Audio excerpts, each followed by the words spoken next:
Good evening and thanks for joining us for a WMTW News 8 State of Addiction special. What every family needs to know about opioids. I'm Steve Botari. And I'm Allison Ross. The special was produced in partnership with the DEA 360 Strategy, Walmart, and the Mark Wahlberg Youth Foundation.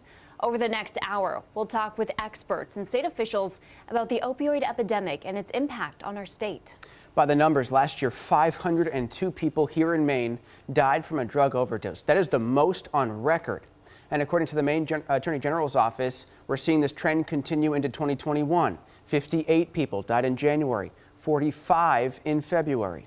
And we'll also talk with advocates about the dangers of opioid misuse and addiction and hear from Maine families directly impacted by it. Throughout tonight's program, you'll see a QR code that you can scan with your smartphone. It's right there on your screen, and it will take you to local websites, resources, and phone numbers that can offer you help to you or a loved one right now.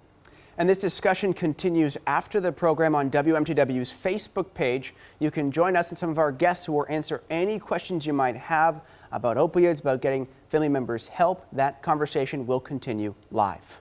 Let's start this conversation with the executive director of the Mark Wahlberg Youth Foundation and Mark's older brother, Jim Wahlberg. He joins us now by the phone. Jim, of course, thank you so much for being here with us. It's my absolute pleasure, and thank you so much for bringing such much needed attention to such a huge problem. And you know, it really is such a big, important issue. So why is getting the word out about substance misuse and addiction just so important to the Mark Wahlberg Youth Foundation? Well, we come from a place where, we have lost many, many friends from this particular from this opioid epidemic, but from addiction in general. And so, at a certain point, it's not a question of why, but why not? Why isn't everybody concerned about this? Why isn't everybody talking about this? For us, that seems to be more the question, I guess. Right, absolutely. And the coronavirus outbreak has, of course, made it harder for a lot of people to reach out or even connect with other people. So what impact could this have on substance misuse disorder? Well, I think those numbers that you guys started with, that you quoted, are going to be they're going to be much higher, unfortunately. See, the thing is that addiction is separation, isolation, loneliness, depression, and recovery is connection. It's friendship, it's communication. It's all the things that they took away from us, right? That the coronavirus took away from us. It told us to isolate and to be home and to not have human contact. And no human contact for a person in recovery makes it so much more difficult. And this pandemic must have also hurt those who are in early recovery too right now. Absolutely. I mean, again, in early recovery, what you hear from people that have been in recovery for a long time is stay connected, stay in touch, be present. I'll meet you at 8 o'clock in the morning, and then they spend the day with you, right? Because that's what the recovery community does. They take care of each other. They lift each other up. And with isolation and separation, that's not possible. So, Jim, what advice would you have to any Mainer who's looking to get help and to a family member or a loved one who wants to be there for that person? So we walk around with I have a cell phone in my hand right now, right? And with this cell phone, I can do a million different things, right? But for some reason, this cell phone becomes an obstacle when it comes time for me to ask for help. We need to communicate with people. If you know somebody who's in recovery and their recovery matters to you, pick up the phone, call them, and let them know that their recovery matters to you, that their life matters to you, right? And that you care about what happens to them and are they taking care of themselves. The thing is that with this, all that's going on in the world right now, people sort of have a level of importance. What's the most important thing in my life today? And it's probably not the person in recovery in their life. It's probably something else, right? Like not getting coronavirus or getting a mask or washing their hands and all these other things that they have to do. So we need to prioritize. And many parents that are, go ahead. Oh, right. So many parents also worry about this. So what is the easiest way for a parent to protect their kids from opioids? It's a simple thing right now, the number one thing that a parent can do is to clean out their own medicine cabinet. Many of these young people start these very dangerous drugs. They get them right from their own house. They get them right from the medicine cabinet. You know, somebody gets an injury, they get a prescription. In America, when we pay for something, we want to make sure we get our money's worth. So we don't want to dispose of that unused medication. We want to keep it just in case someday we need it again. And ultimately, they fall into the wrong hands. Right. Simple step there. Just clean out that medicine cabinet. Well, Jim Wahlberg is the executive director of the Mark Wahlberg Youth Foundation. Jim, thank you so much for telling us your story and giving us this insight. Jim will be joining us as part of our real-time discussion on opioids. Log on to this program to the WMTW Facebook page, where Jim will answer your questions live. Jim, as always, thank you so much for being here with us. Thank you. And once again, thank you all for covering and talking about this very important issue. Of course. Steve, back to you. Yes, such an important conversation, and it is continuing right now. Up next, we're going to talk with a Maine medical professional about the impact opioids have on the body and what is it that makes these drugs so addictive. That and more when WMTW's State of Addiction special continues.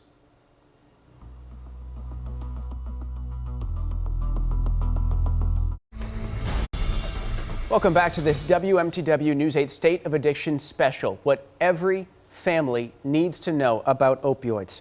I'm Steve Botari. As we continue this discussion, it helps to get some basic information about what opioids are and the impacts these drugs can have on the human body. Joining us now for that is Dr. Elaine O'Connor. And Doctor, you have an impressive resume here. Want to let our viewers know about this. Among your titles, you're the Director of Perinatal Addiction Medicine. That's at the Maine Medical Center, as well as co-chair of the Maine Opioid Response Clinic Advisory Committee. So the CV out of the way, Doctor, thanks for joining us here today for this important conversation. Thank you for having me. So let's begin right at the start. The word opioid, we hear it all the time. What exactly is classified as being an opioid? So there's several different types of opioids. We think about the opioids that are prescribed that are analgesics, so things like oxycodone or hydrocodone, maybe more commonly known as Percocet or Vicodin. But there's also the substances that we see that are used sort of more illicitly, substances like fentanyl that can be used in a medical setting, but more commonly here are used in sort of more of an illicit drug fashion. And heroin certainly as well. Sure, and we know, mainly broadly speaking, for kind of our basic knowledge, the drug hits the pain receptors in the body. But what exactly makes opioids, in particular, these drugs, so addictive? So I think it's important to remember that when people are using opioids that don't have a pain issue, they take them for the first time, and it creates this overwhelming sense of euphoria. They feel great. They feel a lot of pleasure. So they understandably want to use it again, and over time, actually, they tend to use more and more to actually try to create that sense of euphoria, but they don't find it anymore, and they get to a point where they actually need to just be using opioids to feel normal. And at the same time, the body's sort of normal way in which the brain responds when you experience pleasureful things stops working properly, so you really need that opioid just to be able to feel normal over time. I think the other piece that's important for folks to remember is there's simultaneously this physical response that happens where the opioid attaches to the receptors in the body. And you see that when people stop using the opioids, they have this terrific opioid withdrawal, which is very horrible. And they have this overwhelming sense of the worst case of the flu. So it's body aches, it's anxiety, it's irritability, and GI symptoms as well. Doctor, I know we have a lot of parents watching today. Look, kids are active, they play a lot of sports, sometimes they get hurt, or maybe they have to go get some dental work done. Many times, though, opioids are prescribed by the doctor. So what are the questions you would tell people they should be asking that doctor when they're prescribing opioids for your kids? I think we want to, use opioids as little as possible, certainly, but sometimes they are required. And so if you have a situation where you have a pain issue, it's appropriate to take them, as directed for a short period of time. But it is appropriate to ask the questions. We certainly don't want to be using them in excess or for any length of time. But if they are necessary, it is appropriate to use them. I think sometimes people are actually scared to use them because they're worried about becoming, addicted very quickly. But if they're used appropriately for a short period of time, that's okay, typically. And if you're the parent, what are the questions you should be asking your kid's doctor?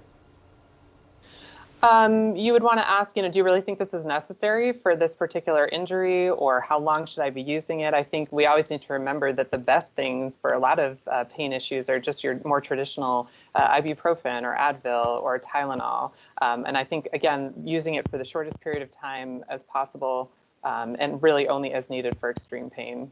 And doctor, obviously we're having this conversation amidst COVID-19 as well. The pandemic has impacted so much of our life, daily life.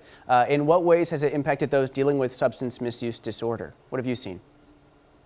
So COVID has just been brutal for my patients. It's made everything harder, everything worse. I think of substance use disorder as often being, a disease of isolation, desperation, and people in, COVID have been even more disconnected than they were previously. So it's hard to go to things like Alcoholics Anonymous or those types of groups if that's something that they attended. There are online programs, there are online meetings, but sometimes folks, particularly in a rural population, might have trouble accessing those meetings. I think there's just less sort of supports, less peer support, less social supports that are available. I think there's a perception that there's less treatment available. So we have really struggled. Patients have really struggled. We try to do everything we can to support them and be present for them. I took to seeing patients in the parking lot when they had symptoms or when they were worried that they'd been exposed because they were so desperate for human contact and to really be able to be supported with their disease process. So I would just meet them in the parking lot and talk to them about what's going on in their lives and just to try to keep them safe, try to keep the naloxone out there, try to make sure that people have a overdose prevention plan, that they have someone that they can call if they're really struggling. And really, we encourage people not to use alone. We understand that that is an incredibly lethal thing. And I just want to remind folks that we are losing people every day. My practice is reeling this morning because we had an overdose death this weekend. And it's just devastating every time, a young woman, gone forever. And it's devastating to the community and to the people that love them and take care of them. So let's hope this conversation tonight can be at least a part of shining that light. Dr. Elaine O'Connor with the Maine Medical Center and also co-chair of the Maine Opioid Response Clinical Advisory Committee. Thank you so much for all this great information, and thanks for joining us. Thanks for having me. Appreciate it.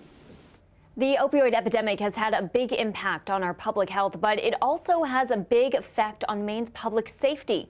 To talk about that is someone who has seen the impact of the opioid epidemic in Maine and New England firsthand. John Elena, Associate Special Agent in charge for the DEA's New England Field Division.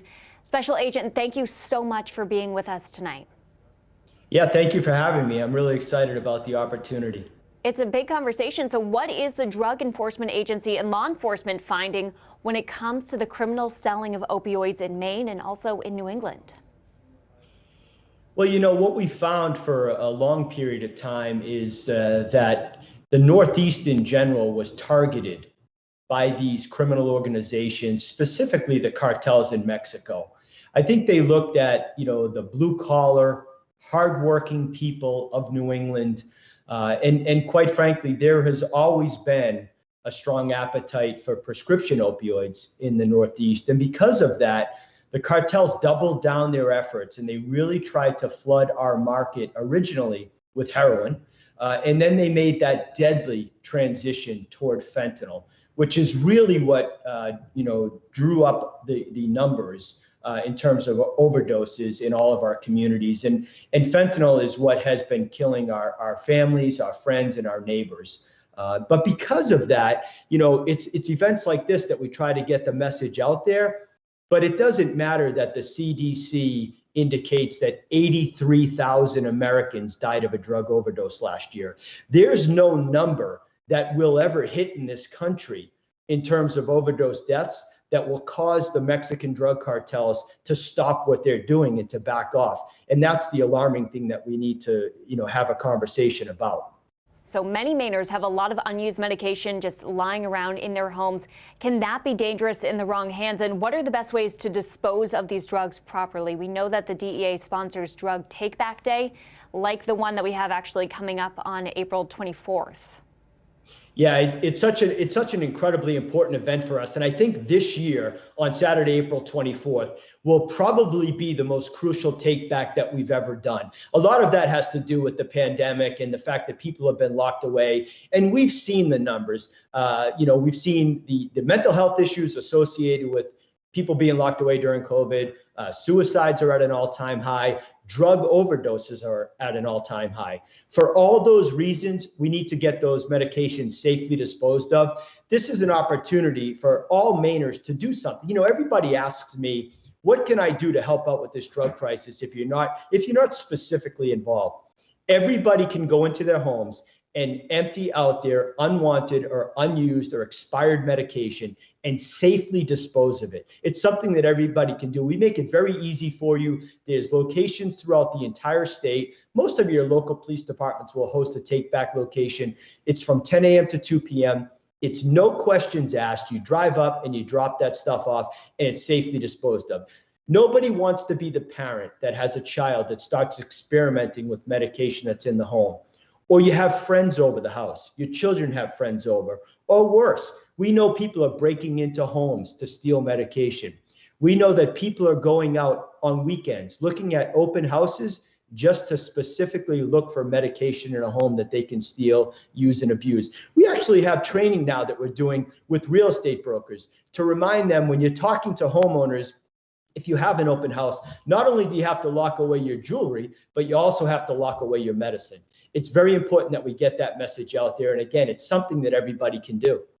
Of course, that's something that probably a lot of people didn't even think about. Special Agents, thank you so much for joining us tonight. And if you have any questions for Special Agent in charge, Delana, he will be answering all of your questions live on Facebook immediately after tonight's special. And just a reminder, Drug Take Back Day is Saturday, April 24th from 10 to 2. To find a drop-off location near you, please log on to deatakeback.com. Still ahead tonight, we'll speak with a Maine couple who lost both of their sons to substance misuse, their personal story and what they have to say to other families in a similar situation when this WMTW News 8 State of Addiction special continues.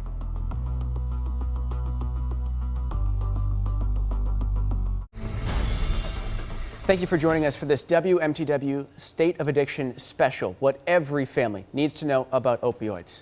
I'm Steve Botari. And the story of addiction and recovery is often a very personal one, but it's one that can impact not just individuals, really entire Maine families. Joining us now, Shelley and David Yankowski. The Yankowskis lost both of their sons, Sean and Adam, to substance misuse in less than a year. Mr. and Mrs. Yankowski, thank you for joining us. I know this is a tough conversation to have, but such an important conversation to have. You guys are showing a lot of strength and courage by sharing your story, and we appreciate it. Thank you. Thank you.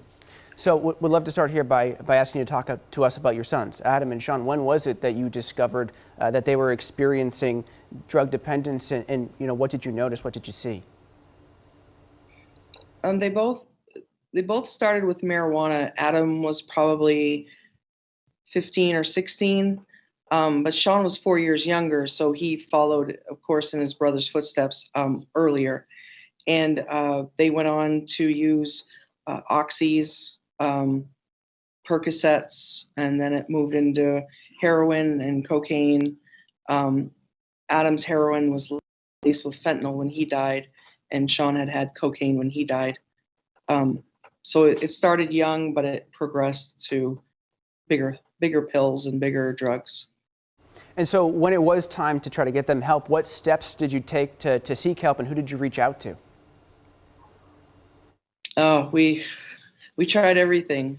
We screamed, we yelled, we cried, we forced them to go to counseling.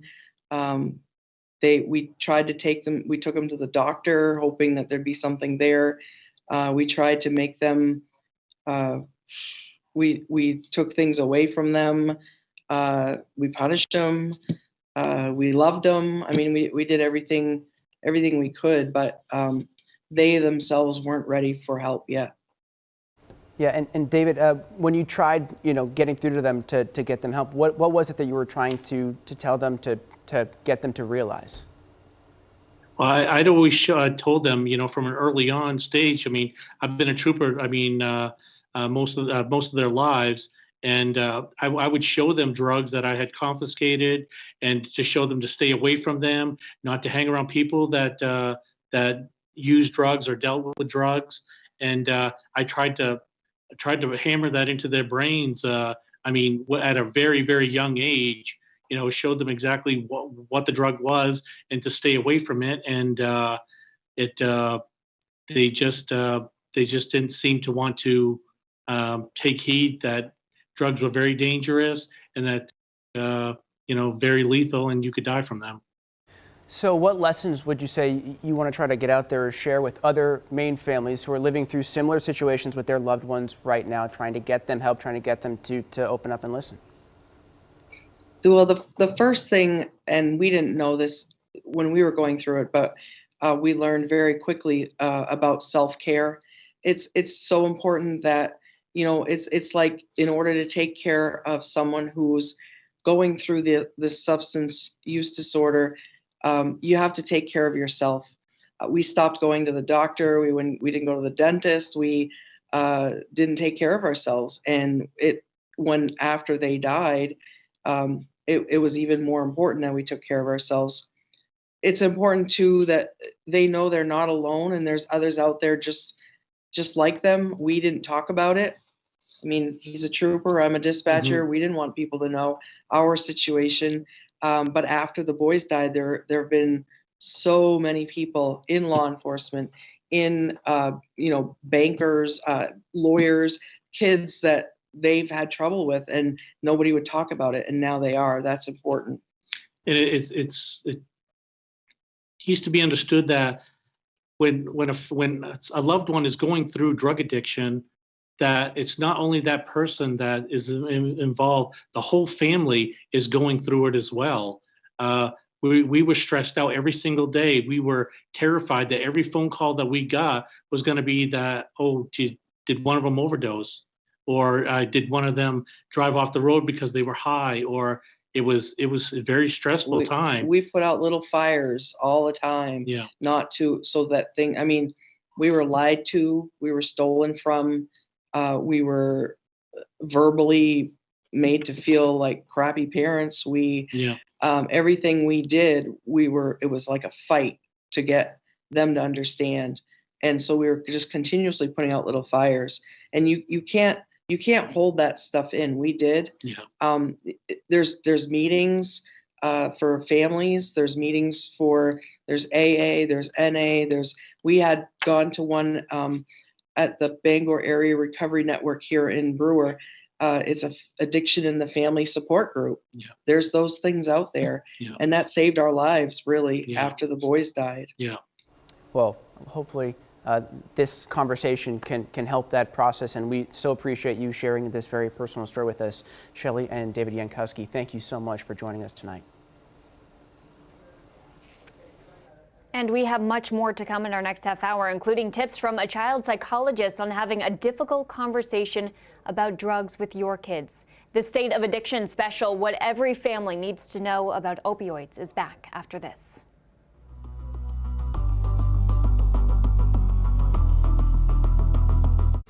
Welcome back to this WMTW News 8 State of Addiction special. Now, what every family needs to know about opioids. I'm Alison Ross. Whether you are a parent or a grandparent, you know talking about drugs with your child is not an easy subject. Joining us now is someone who can help navigate these really tough conversations. Kim Foster is a board-certified nurse practitioner in both psychiatry and also family medicine. Kim, thank you so much for joining us. Thanks for having me. And right now you're working with Spurwing Services, but you also have 20 years working with kids. So what can parents watching tonight do to help educate their kids about the risks of using drugs? I think one of the most important things that people need to remember is to be a role model and talk openly with your kids. It's really important for kids to learn the facts and about drugs, just as you would be teaching them about safety risks or nutrition or things like that. And always sort of take advantage of teachable moments with your child. What are some of the best ways to approach this conversation that you would have with your kids? Oh, it's so important to talk openly with your children. I think that the couple prior to my conversation with you hit that on the head, is that openly talk to your children, share your concerns, choose the environment that you're going to have the conversation in so that you're less defensive and they're less defensive. Really initiate the conversation in a non-threatening way. Ask open-ended questions. And probably the most important thing to remember is to actively listen to what they're trying to say to you. And sometimes addiction spans across families. If your child asks about a family member with an addiction, how should you approach that conversation? That's a really tough conversation to have with kids. But it's really important to be open and honest and share openly about the experience, whether it's you personally or it is a family member. It's important to really sort of tell the truth about what was going on in your family. Kim Foster, thank you so much for being with us tonight and sharing your expertise on this really tough topic. Thanks for having me. And Kim Foster will be joining our live discussion following the special on our Facebook page, where she'll answer any questions that you might have about this. If there is someone you care about, whether it's a family member, a friend, even a coworker, anyone you know, yourself perhaps, who needs help dealing with any form of substance misuse, hear this message. There is help available. In fact, many of the resources are right here in Maine, even in your community. Joining us now to discuss this, Leanne Dodge and Tara Young. Leanne is with SOPO Unite, a drug-free communities coalition, and Tara is the program director with Healthy Acadia's drug-free community. So thank you to both of you for joining us here tonight. Thanks for having us. Yes, appreciate it. So Leanne, let's start with you. Tell us why prevention here, when we're talking about all this, is so important when it comes to kids. So the first thing to look at is the brain, and the brain is best for learning from ages 13 to 20 without much effort. So you think about what young people are able to do. And so if that brain is taught healthy activities, positive things, it's likely to stick. But if the brain learns not so good things like substances, that too can stick. And most addiction starts in those younger years. And a young person is ready to take risks. That part of the brain is fully developed at age 13, but the part of the brain, the prefrontal cortex, is not fully developed till our mid-20s, where that's judgment, reasoning, and caution. So someone might do something risky at a young age, and it's not till 12 years later that the brain says, hey, that wasn't a good idea. And young people who start using usually start with either alcohol, marijuana, or nicotine. And to really think about delaying use, the longer someone waits to use, the less likely they are to develop a substance use disorder. And the things that we work on in prevention is to reduce risks and to increase protection. And that can happen at the individual level, family, school, community, and then even the broader policies in communities. And so some of the things we really want to do is really work to reduce risk and to increase protective factors. Got it. Thank you. And Tara, if somebody is ready to get help, what kind of help is out there? Obviously, there's so many resources, but how do people figure out what is best for them? Some of the best resources for parents who are looking for help talking to their children or want to know more about how to prevent substance use with their family or their community. Some of the best websites are www.samhsa.gov/findhelp. teens.drugabuse.gov and www.urprevention, as well as drugfree.org are some fantastic websites that can really give a lot of resources to parents, teachers, grandparents, and community members who are concerned about substance use with youth and want to get more involved in prevention. Okay, and when it comes to opioid misuse in the community, there seems to be an issue that it's an everybody issue rather than just kids or adults. So Leanne, what can the community do to stop substance misuse? So a few key things is to reduce access and availability of substances. And so that can happen in the home or in the community. For example, there's the drug take back days coming up on April 24th, where people can drop off their unused prescriptions. The other thing is to reduce the marketing and promotion of substances towards young people.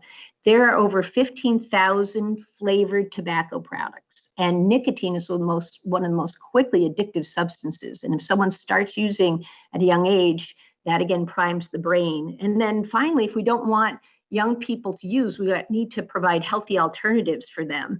And that's really changing policies. So at our South Portland School District, we no longer suspend students out of school when they violate the substance use policy. Instead, we use a restorative process where someone gets a clinical assessment and determines what needs to happen for that student. They might need prevention or intervention education, academic support, and to restore any of problems or harms they may have done. So we use restorative practice. And then finally, we also changed the athletic code so that students are no longer kicked off of a sports team. They can still practice. They won't play in games for a little while. But we know that being involved in co-curricular activities is a protective factor for a young person. A question for both of you. Tara, going to start with you. There still seems to be, there's been a lot of progress with this, but still seems to be some sort of stigma around recovery. So what is the best way to break that stigma, Tara? It's really important for people to be able to talk about substance use and to use language that is non-stigmatizing. So talking about a substance use disorder and talking about the risks with your children at an early age is very important, and communicating the real risks to them about how substance use can impact their life if they are using before they're age 21. Research shows that parents are a very trusted source of accurate information about substances. So it's very important for parents to communicate the real risks of any substance use during adolescence.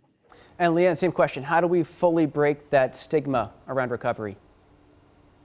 I think to really look at prevention through recovery and how we're all connected.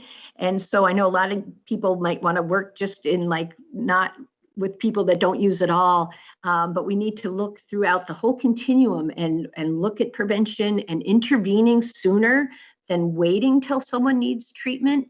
And that recovery, there's a lot of people in recovery out in the world. And so really having them share their experiences and reflections about how they got to where they got, and to really inspire hope in young people and all people that recovery is possible and probable when people get the right supports that they need.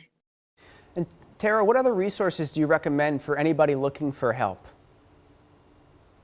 The local drug-free communities program is a fantastic way to get involved in prevention. There are other ways to get involved in the community, as well as with the DFC is a great way, because we tend to be involved in a lot of the other things that are going on in the community. So we're a very good first stop. If there isn't one right in your community, call someone close by, call me or call Leanne. We're very happy to steer you in the right direction. And Leanne, same thing. What resources do you recommend for anybody looking for help? Yes, really looking at the number of treatment agencies that you have in your community. And I love what the nurse practitioner was saying earlier about going to the schools. There's usually licensed social workers that can offer support, and really just look into your communities and surrounding communities, and look also to the state level. There's a ton of resources through the Maine CDC that people can find that, and call 211. There's resources that they have access to as well. And I also want to remind our viewers, take this moment to remind you about a QR code we've been showing you throughout the evening. You can scan this QR code. Just scan your screen with your smartphone, and it'll take you to a list of resources that can help you on that journey. Leanne Dodge, Tara Young, thank you both of you for talking with us and taking time to share what you know about this important issue tonight. Thank you. Thank you, Steve. Thank you. Sure, thanks. And when we come back, what Governor Mills' administration is doing to stop opioid misuse here in Maine. As our WMTW News 8 State of Addiction special, what every family needs to know about opioids, comes right back after this.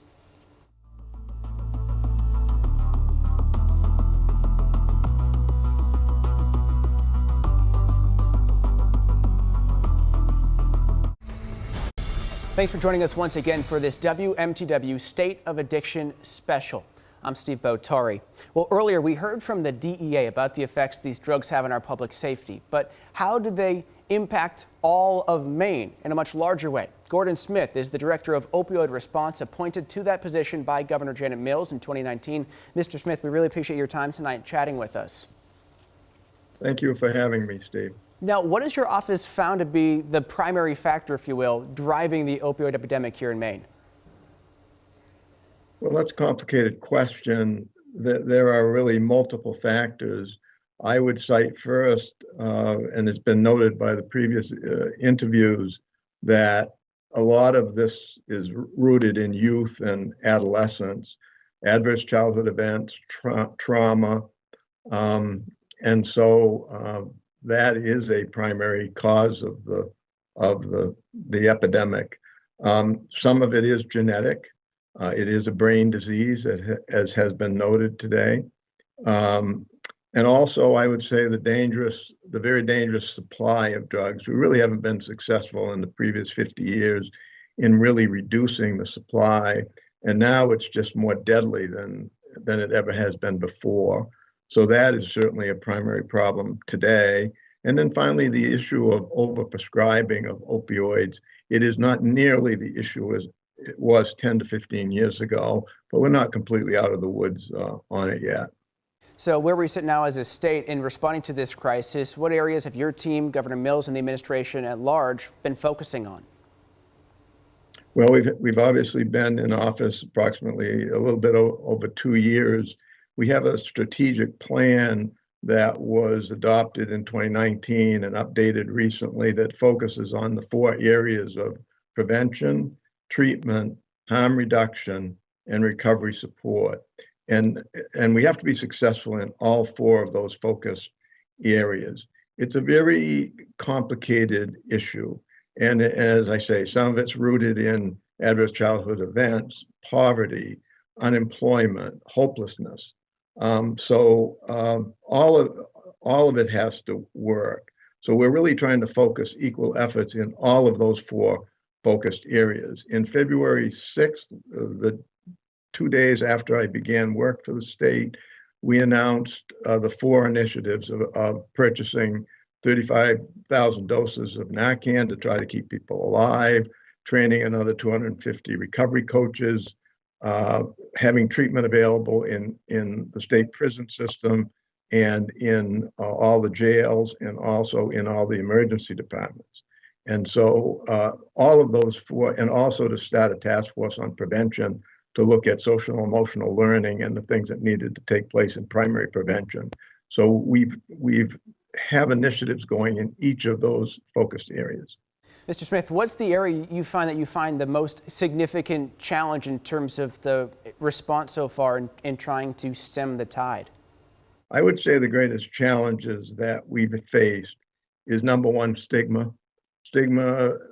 throughout the land, in communities, in pharmacies, in healthcare, unfortunately, in law enforcement, in corrections. It is getting better. I think Governor Mills has put a very high priority on changing the narrative and talking about this substance use disorder being a chronic disease, which obviously it is. It is not a moral failing. It is a disease and shouldn't be treated differently than a person with diabetes or coronary disease. So I would say stigma has been our greatest challenge. The second greatest challenge has really been the pandemic itself. I feel like we've lost about a year in our progress of getting really good projects done in the 4 focused areas. But I feel like we've really lost a year in some ways, and it's obviously been very difficult for people. And that's led to, regrettably, an increase in fatal overdoses and overdoses generally. Gordon Smith is the director of the opioid response under Governor Mills. Mr. Smith, thank you again for joining us today. Thank you, Steve, for doing the show. Throughout tonight's program, we have learned about the toll that opioids have on individuals and also on their families. We've also heard about many resources available. Now let's talk about the recovery process with two people in recovery helping others through their recovery too. Tom Farrington is a licensed alcohol and drug counselor and also the program director for St. Francis Recovery Center. And Jenny Tarmy is the program manager at St. Francis in Auburn. Thank you both so much for being with us tonight. Thank you for having us. And both of you are also now helping others at St. Francis find the help that they need. But you're also in long-term recovery yourself. So tell us more about how you got into recovery. All right, I'll go. Well, for me, it was different. I'd like to say I got into recovery because I wanted it. It's not what happened. I hit a bottom, a new lowest bottom ever, after several relapses, and I was sick of being an embarrassment to my family. I wanted to do something different with my life, and I realized that it was through recovery and staying away from drugs that would happen. And many times in the recovery journey, relapses, of course, can happen. So what do you tell those who might be struggling with a relapse, and what would you tell their families to be able to help them out? Luckily for me, my family understood relapse was a part of recovery. Because I failed miserably over and over. At least I felt like it was failure, but it wasn't failure. It was just I didn't have the equipment I needed to do better. My family encouraged me to stay alive and keep getting help. Relapse is part of the journey. What I would tell the families is don't lose hope, don't enable, but keep encouraging. For me, I was able to find people who encouraged me to keep going. I learned some tricks that would help me we call those tricks coping skills today. And it helped me to find a way in life that I was able to navigate without drugs. Drugs, at the end of drugs, I was just using, so I didn't feel anything. I wasn't even feeling happiness. I was feeling nothing.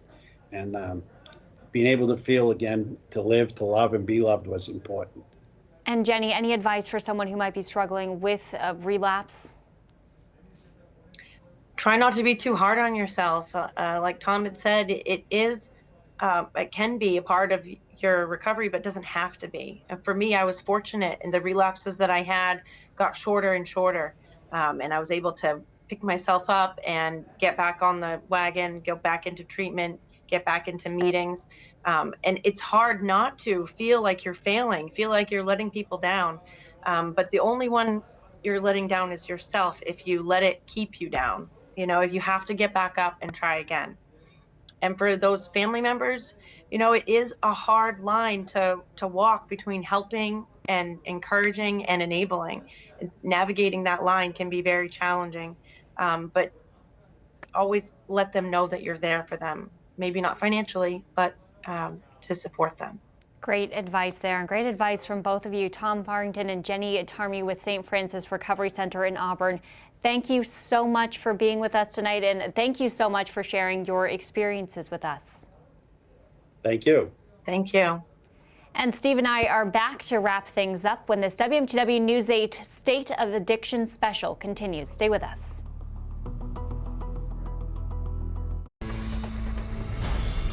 And thank you for joining us for this WMTW State of Addiction special. Tonight we learned a lot about the opioid epidemic in our state, its impact on our public safety and our public health.